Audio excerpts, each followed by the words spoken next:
The gravel courtyard of Westbrook Hall had seen better mornings. It had seen carriages bearing crests, riders in fine coats, and ladies descending behind silk parasols. But on this particular October morning in the year 1819, the courtyard offered a different kind of theatre entirely. A man stood at the centre of it in muddy boots. A coat so worn the colour had long since given up its argument, and the particular stillness of someone who has trained himself never to show pain in public. His lip bore a fresh cut, his jaw was tight, and around him half the household staff had gathered with the easy cruelty of people who believe they are watching someone who does not matter. Nobody knew his name.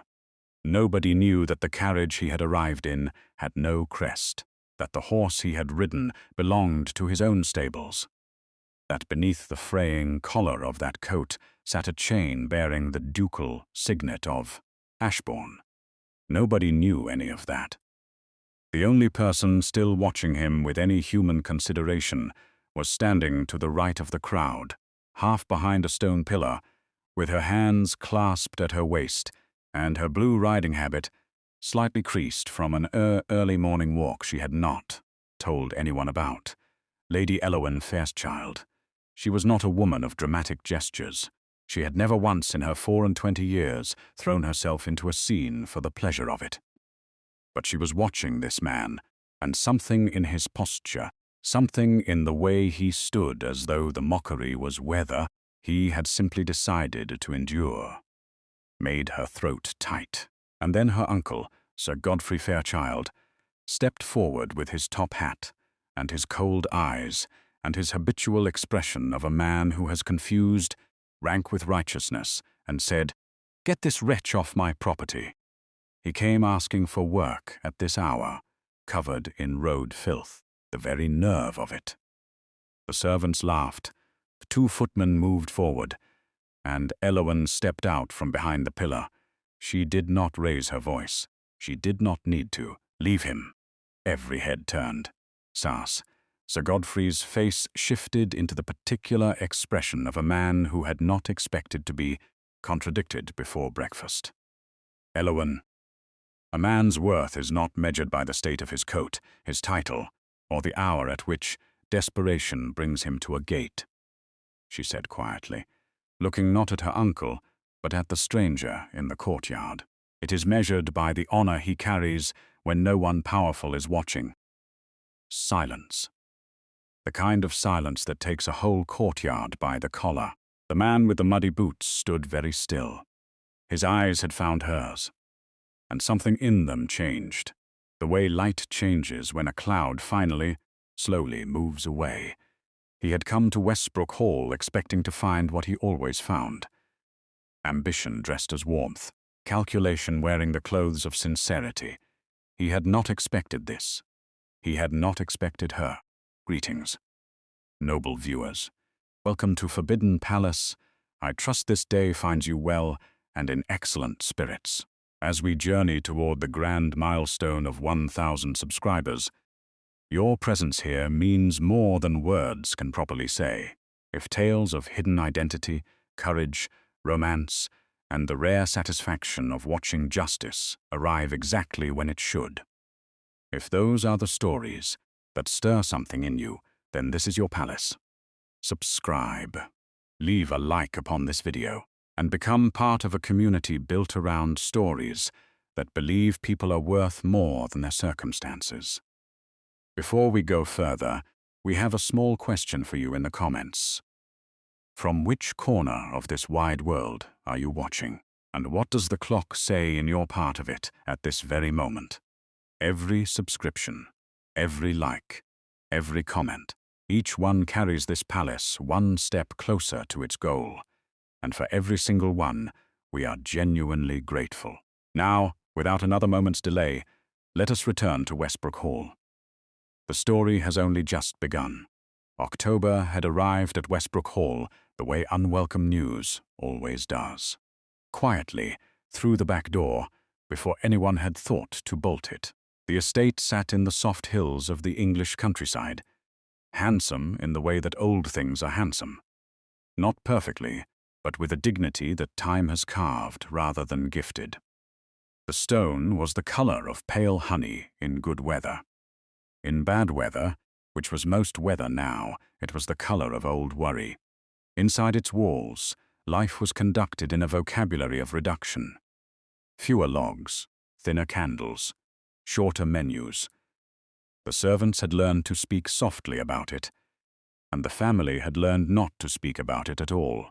Elowen had grown up understanding money the way one understands a difficult relative. Its absence shaped everything, but naming it directly was considered poor form.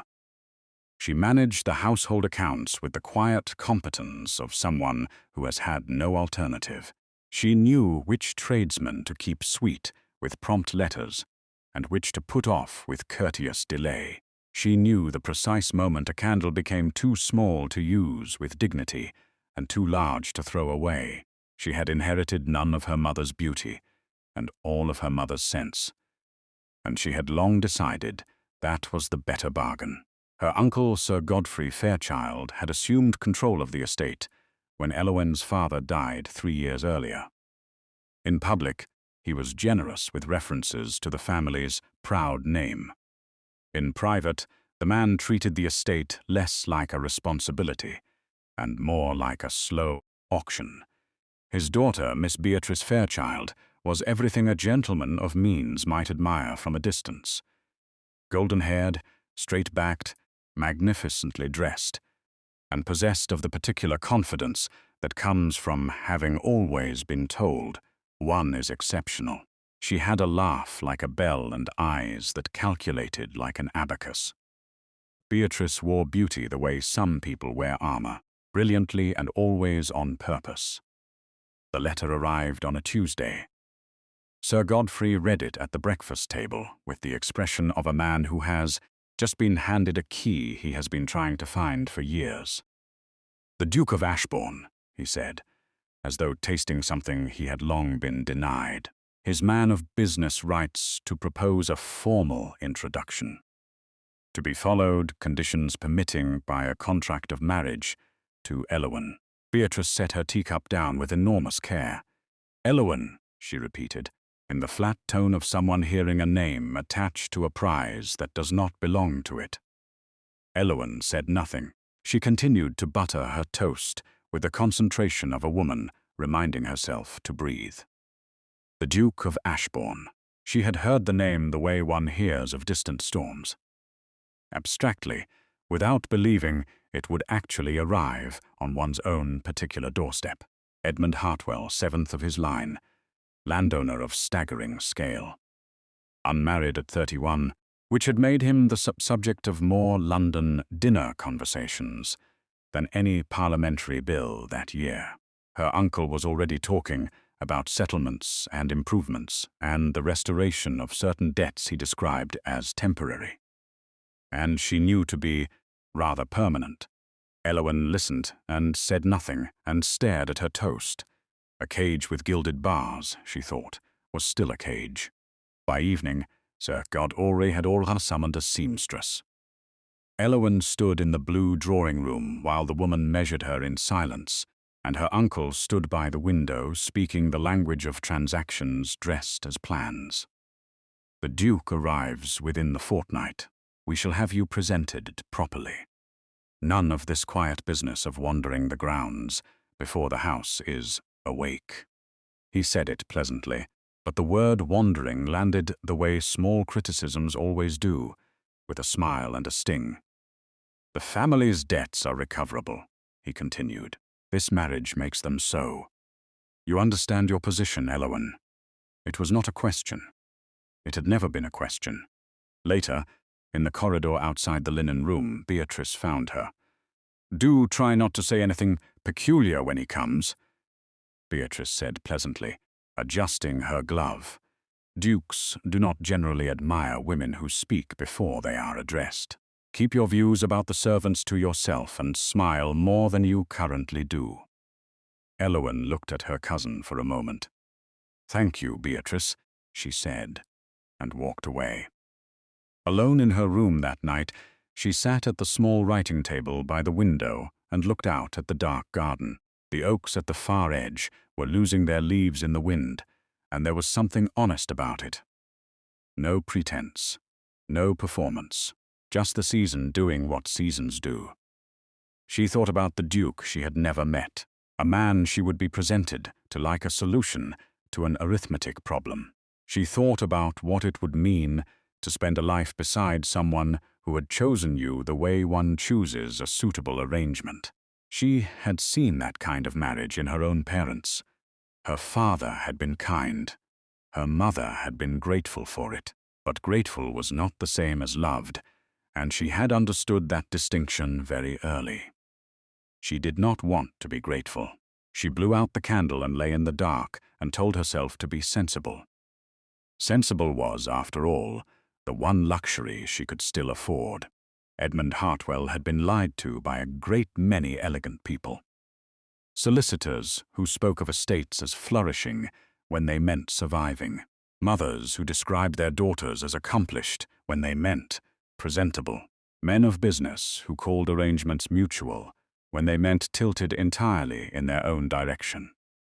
He had grown, over 31 years of considerable experience, to distrust the performance of respectability. The costume of it, the rehearsed smiles and positioned candlesticks and daughters brought forward at precisely the right moment, in precisely the right gown. So 3 days before his carriage bearing the Ashbourne crest was due to arrive at Westbrook Hall, Edmund Hartwell rode ahead of it alone. He borrowed the coat of his groom. He took no valet, no letter of introduction, and no expectation of comfort. He told no one where he was going except his secretary, who was required by oath and salary to say nothing. He arrived at Westbrook Hall in the grey of an early morning, mud-spattered from the last 6 miles of unpaved road, and presented himself at the servants' gate as a man seeking work. The underfootman looked at him the way one looks at an unexpected problem. "We're not hiring." "I can turn a hand to most things," Edmund said. "Come back in spring." He had not anticipated being turned away before he even got through the gate. He stood for a moment in the road, amused despite himself, and decided the servants' entrance on the eastern side might be more receptive. It was. A housekeeper, with a face like seasoned oak and a manner to match, waved him into the yard on the strength of broad shoulders and the correct answer to a question about stable work. He was handed a bucket and pointed toward the horses. By noon, he had learned 3 things about Westbrook Hall. The servants were underpaid and overworked, and careful not to say so loudly. The accounts were spoken of only in whispers. And the family, by all appearances, was making theatrical preparations for a guest whose arrival they seemed to regard as the solution to a problem they had not yet admitted to having. He had not yet met Elowyn Fairchild. He had, however, already met Sir Godfrey, who had strode through the stable yard in his hat and his certainty, and informed the staff that any appearance of disorder before the Duke arrived would be a personal disgrace to him. Edmund had nodded along with the rest of the staff and thought, there is always a Sir Godfrey. The courtyard scene had not been planned. Edmund had merely been crossing it with a barrow when Beatrice Fairchild descended the front steps in a sunned carriage cloak and an expression that suggested the world had once again failed to arrange itself to her satisfaction. She stopped when she saw him, or rather, she stopped when she noticed him, which is a different thing.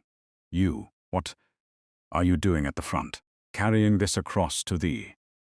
"I did not ask for an explanation. I asked what you are doing at the front of the house. The servants' path is there." She pointed with the confidence of someone who has never once been told her pointing was rude. Edmund held still. He thought of about 6 things he could say, and chose none of them. Sir Godfrey emerged behind her, took in the scene, and decided immediately whose side he was on. "Beatrice is quite right. This is not your space. We do not have strays wandering the front. Where did you even come from?" Then he looked harder at Edmund's face, as though something in it resisted being dismissed, and his own expression shifted slightly towards something colder. "Hopkins," he called to the footman. "Get him gone. No wages. He's been here half a day and already making himself a nuisance." Beatrice laughed. It was a pretty sound and a cruel one, and she seemed entirely unaware of the distinction. The laughter carried. The footman moved, and the crowd that had formed, because crowds always form for scenes involving humiliation, shifted forward with the particular energy of people enjoying someone else's bad luck. Edmund set the barrow down slowly. He would endure this. He had come here to observe, and observation required patience. He knew who he was even when no one else did. And then came a voice from the side of the crowd, not loud, not shaking, but absolutely clear. "Leave him." Elowen walked forward. Her hands were still clasped at her waist, which somehow made the authority in her voice more startling, not less. "Uncle, he has done nothing to warrant dismissal. He is working. That is all. Elowen, this is not your concern. A man's worth is not measured by the state of his coat, his title, or the hour at which desperation brings him to a gate. It is measured by the honor he carries when no one powerful is watching." She said it not as a speech. She said it as a fact, like naming a month or reading a column of sums. The courtyard went quiet. Edmund looked at her. She was not looking at him with pity. She was looking at him as though he was simply a person. As though that were obvious. He did not know her name yet. He found he very much wanted to. She found him again the following afternoon. He was in the passage near the linen room, turning a broken shelf bracket that no one had reported to anyone because the under-housemaid didn't see the point of reporting small things to people who would only report them upward until everyone had forgotten what needed fixing. Elowen was carrying a stack of household linens that she had taken from the laundry herself because the laundry maid had a cough, and she was not the sort of person who watched other people carry things while she had two working arms. They reached the narrow turn of the passage at the same time. "Oh, my lady, the shelf," she said, nodding at what he was holding. "Has it been broken long?" 3 months, he said, since he'd already asked and been told. No one mentioned it because they assumed someone already had. She considered this. "That is how most problems in large households survive," she said. "Everyone assumes someone else is managing it." There was a small silence, not an uncomfortable one. "You were kind yesterday," he said, in the courtyard. She set the linens down on the shelf below, the working one, and straightened. "I was accurate," she said. "Kindness and accuracy are not always the same." Edmund found himself smiling. He wasn't entirely sure he had planned to. They talked for 20 minutes about the most ordinary things in the world. The loose stone at the east gate, the cook's opinion of the new range, the problem of damp in the north-facing rooms. And in amongst all of it, she said, conversationally, as though it were merely the next thing on her mind, "I am to be married to a man I have never met. My uncle has arranged it. He calls it salvation. I call it a contract in which I am the collateral." Edmund said nothing for a moment. "Do you fear him?" "The Duke? I don't know enough to fear him specifically. I fear the idea of belonging to someone's arrangement, of being a solution rather than a person." Edmund turned the shelf bracket in his hands. He had come here to take the measure of this woman. He had not expected her to take the measure of everything she was walking into before he had introduced himself. He walked away from that corridor with a shelf bracket fixed, and something considerably more complicated happening somewhere in the region of his chest. Beatrice had sharp eyes and a sharper sense, for when someone was receiving attention she believed belonged to her. She had noticed the exchange at the linen passage. She had not heard every word, but she had seen Elowen's expression during it, and that was enough. There was a quality to Elowen's face, when she was actually interested in something that was quite different from her usual careful composure, and Beatrice had spent years cataloguing the difference. It offended her. Elowen, already in possession of the more advantageous marriage arrangement, was now apparently finding the company of a scruffy handyman preferable to preparing herself properly for the Duke's arrival, which was, in Beatrice's view, not only careless but insulting to everyone who had worked to secure this connection. She went to her father that evening. The servant, the one from the courtyard, she said. He is becoming a fixture. Elowen speaks to him. Sir Godfrey looked up from his papers. Does she? She does. And if the Duke arrives to find her more comfortable with a stable hand than with her own family's expectations, I take your point. Sir Godfrey went back to his papers, but his jaw had tightened in the particular way it did when he was doing arithmetic about risk. Beatrice had already formed her own solution. She waited until her father's study was empty. She took the silver pocket watch from the desk drawer, the one with Sir Godfrey's initials, the one he wore to formal occasions, and kept otherwise locked in that very drawer. She walked to the servants' quarters, found the servant's coat hanging on a peg, and placed the watch in the inside pocket, with the particular deliberateness of someone who has considered this action from every angle, and decided it is the cleanest available. She straightened her gloves. She returned to her room. She slept well. Edmund had not originally planned to search Sir Godfrey's study, but on his third evening at Westbrook Hall, he had overheard two servants speaking in the laundry yard. The words were brief and low, but their meaning was clear. The debts Sir Godfrey had presented to the Duke's man of business, as the family's outstanding obligations were larger than the debts. The servants themselves knew the estate to carry. He knew that particular gap. He had seen it before in other estates, with other ambitious guardians, the space between what a debt actually is and what a man tells a wealthy suitor it is. That evening, while the upper household dined and the staff were occupied, Edmund slipped into the study through the side door that the under-footman had forgotten to lock, and spent 40 minutes with the ledgers. What he found was worse than he had expected.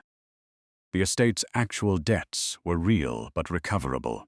A competent steward and 3 years of reasonable management would have put it right. But Sir Godfrey had inflated the figures in his correspondence with the Ashbourne solicitors by a considerable margin, and in a separate ledger, thin, brown-covered, tucked behind the estate accounts, there were entries that did not belong to the house at all, transfers to a private account in Sir Godfrey's name, drawn from what should have been Elowen's inheritance from her father's personal estate. Edmund closed the ledger and stood in the dark study for a long moment. The man had not merely overstated the family's difficulties to secure a wealthy match. He had been quietly stealing from his own niece. Edmund replaced everything exactly as he had found it. He walked back to the servants' quarters in the dark and sat on the edge of the narrow cot and thought about a woman in a blue riding habit who had told him, quite plainly, that she feared being treated as collateral. She did not yet know how precisely right she was. The engagement dinner was the sort of occasion that Westbrook Hall still knew how to dress itself for. The chandelier in the great dining room had been cleaned. The silverware had been polished to a nervous brilliance. The cook had done remarkable things with a budget she had been asked not to examine too closely, and the footmen were in their best livery and their most suppressed opinions. Beatrice descended the main stair in ivory silk and a set of pearl earrings that technically belonged to the family rather than to her specifically. Her hair was dressed in a style that had taken the lady's maid 2 hours, and produced the appearance of effortlessness, which is the most expensive kind. Elowen came down 20 minutes later in a gown of deep blue wool that had been her mother's, and that she had altered herself by lamplight over several evenings. It was not fashionable, it was not trying to be. It sat on her shoulders with the simple dignity of something that knows what it is. Beatrice looked at it and said nothing, which was louder than anything she might have said. The guests were a small gathering of neighboring families, Sir Godfrey's solicitor, and a clergyman who had been invited primarily to lend the evening an air of propriety. The Duke of Ashbourne was expected. His carriage had been spotted on the road 2 hours before. Edmund, still in the role no one had thought to question, stood with the other servants along the far wall of the hall and watched the dining room fill. He watched Elowen move through the room. She spoke to the older guests with genuine attention. She remembered names. She laughed quietly at something the clergyman said, and it was a real laugh, not a performed one. Sir Godfrey stood at the head of the table and made a brief speech about legacy and opportunity, and great honor of welcoming the Duke of Ashbourne into the family's circle. Edmund, from his position by the wall, raised his glass of water in private salute. Beatrice, at that precise moment, looked directly at the servant and smiled. It was not a kind smile. She raised her own glass, and then she said loudly enough for the table to hear, "How very strange. Father, where is your watch?" The room turned. Sir Godfrey reached for his waistcoat pocket with the automatic gesture of a man, confirming what he already knows is there. It was not. "My watch," he said slowly. "My watch is missing." Beatrice set down her glass with great composure. "I saw the new man near your study this morning. The one from the courtyard. I thought nothing of it at the time, naturally. One tries to give people the benefit of the doubt." She said it sweetly. The room believed her. That was the particular power Beatrice had always had, the ability to make cruelty sound like reluctant honesty. Sir Godfrey turned to the footman. "Bring him here." Edmund walked into the dining room without being dragged, which surprised the footman considerably. The table stared. 14 people in their evening clothes, silver and candlelight, and the particular discomfort of a scene they had not paid for with their dinner invitation. "Check his coat," Sir Godfrey said. "I'll not have a thief under this roof." The footman stepped forward. Edmund did not move away from him. He simply looked at Elowen, who was standing now, very still, at the far end of the table. She had gone pale, but she had not sat down. "Wait," she said. "Uncle, there is no cause for this. This man has done nothing that I have observed that." "Elowen, sit down." "I will not. You are about to accuse a man on the word of someone who does not like him, and that is not justice. It is convenience." Beatrice's smile did not waver. She was very good at this. The footman reached for Edmund's coat. Edmund removed it himself. He held it out, turned out the inner pocket, and the silver watch fell into his palm. He looked at it without surprise. He set it on the table. The room waited for his expression to collapse into guilt or desperation. It did neither. He reached into the breast pocket of the rough shirt beneath. The one he had worn all week, the one with the fraying collar, and drew out a chain, a plain chain, with a ring on it, a heavy, unambiguous, ducal signet ring bearing the Ashbourne crest. He placed it on the table beside the watch. The room stopped breathing. "My name," he said, in a voice that had, without any alteration of volume, become entirely different, "is Edmund Hartwell, Duke of Ashbourne." The clergyman knocked over his wine. The solicitor stood up and immediately sat back down. Sir Godfrey's face cycled through several colors before settling on grey. Beatrice's composure, finally and completely, failed. "That watch was planted," Edmund continued. addressing the table as though this were simply the continuation of a conversation. "I believe Miss Fairchild can tell us by whom, if pressed. But more importantly, this household deserves to know something about the debts their guardian has presented to my solicitors." He looked at Sir Godfrey. "The estate's actual obligations are a third of what you stated. The remainder, I suspect, lives in a private account. I have the ledger entries. My solicitor will have them also, first thing tomorrow morning." The room erupted. In the middle of all of it, the raised voices, the scraping chairs, the solicitor reaching immediately for his document case. Elowen stood at her end of the table, completely still, and looked at the man she had given food to, spoken honestly to, and defended in a courtyard, without knowing why. He was looking back at her, and there was nothing in his expression that resembled performance. The morning after the dinner at Westbrook Hall had the quality of a house that has been through a storm and is only now taking stock of what is still standing. Sir Godfrey Fairchild's solicitor arrived at 9 o'clock sharp and left at 11, with a set of instructions from the Duke's legal representatives that removed Sir Godfrey entirely from the management of the estate. The private account was identified. The missing funds were documented. There would be a formal hearing. His reputation, which had rested for years on the pleasant fiction of a gentleman bearing a burden nobly, would not survive contact with the actual numbers. He left the house that afternoon with one trunk and the expression of a man who has discovered, too late, that borrowed authority is not the same as earned standing. Beatrice's situation was, in its own way, equally swift. Word travels in the countryside with the speed and thoroughness of weather. By the end of the week, every drawing-room within 20 miles knew that Miss Beatrice Fairchild had planted a stolen watch on the Duke of Ashbourne himself. The invitations she had been expecting for the coming season did not arrive. The young men who had been circling her social calendar found reasons to be engaged elsewhere. Beauty, it turned out, could not carry the full weight of that particular story. The servants of Westbrook Hall received their overdue wages on the Friday, paid from the estate account that the Duke's solicitor had placed under proper management.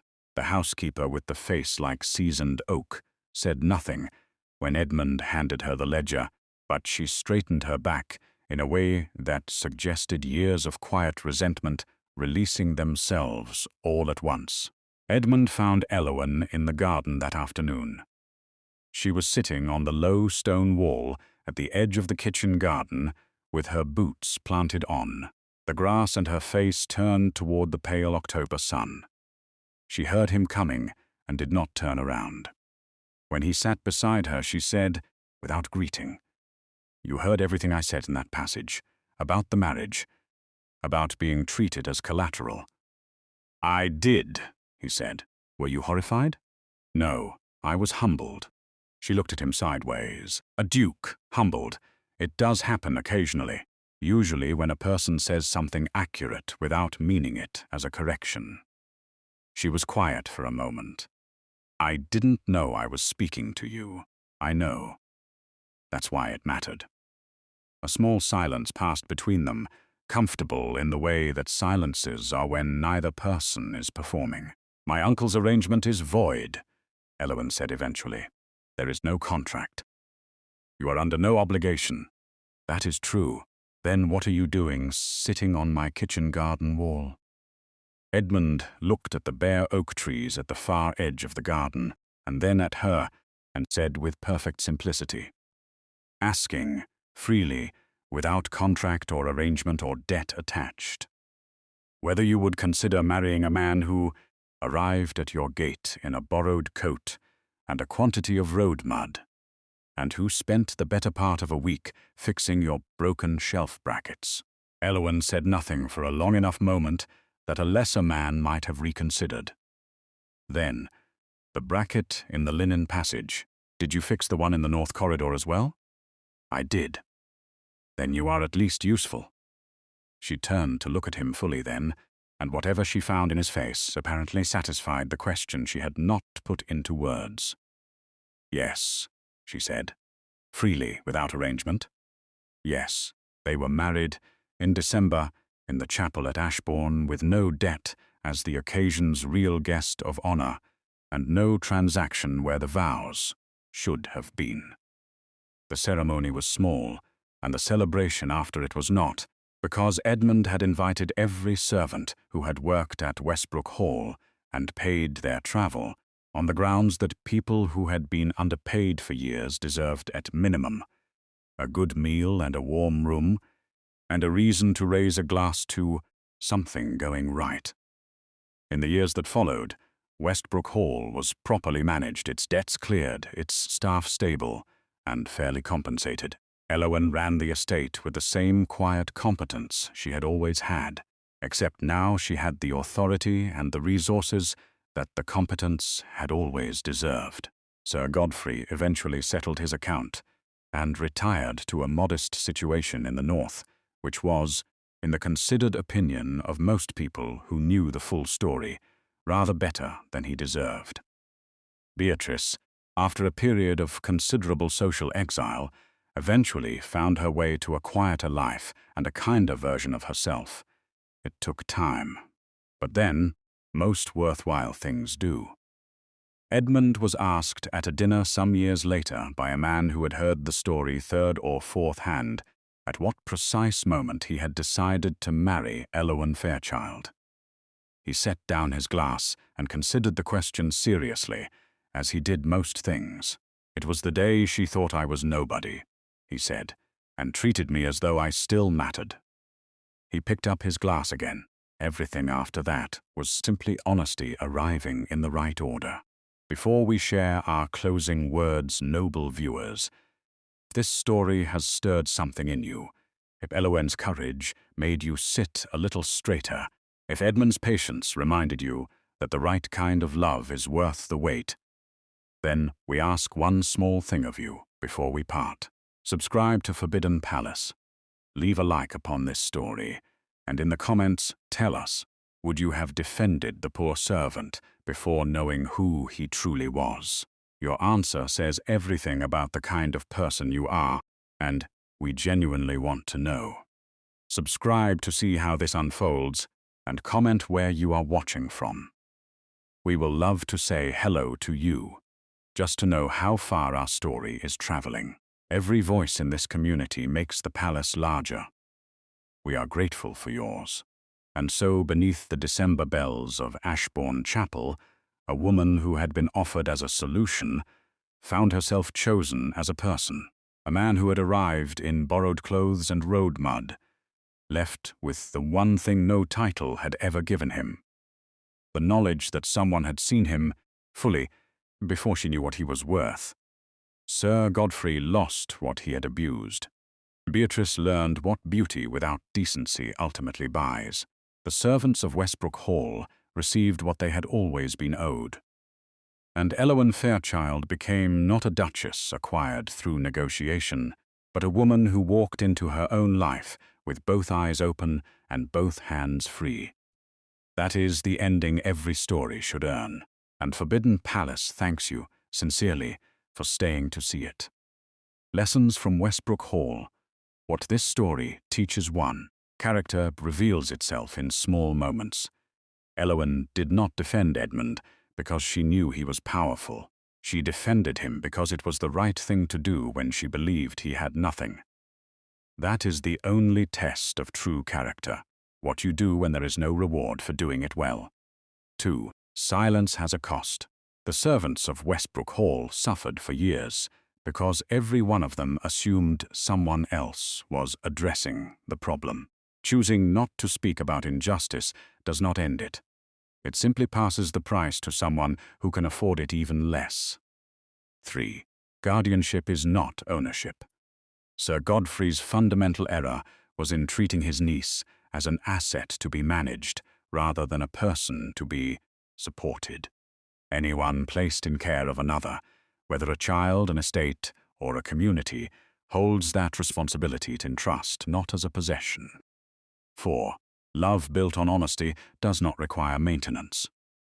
Edmund and Elowen's relationship began in a passage with broken brackets and a frank exchange about the reality of her situation. There was no performance required to sustain it afterward, because there had been no performance at the start. 5. Class is a costume, dignity is not. Edmund could remove coat and appear to be a servant. He could not remove his posture, his attention, or his sense of justice. The same is true in reverse. Sir Godfrey wore every mark of rank and behaved with none of the honor it implied. What we are cannot be borrowed or discarded with our clothes. 6. People who abuse power expose themselves eventually. Sir Godfrey's scheme required continuous deception to survive. Beatrice's plan required a single act of cruelty that could not be undone. The architecture of dishonesty is always load-bearing on all sides, and eventually the weight becomes too much for it.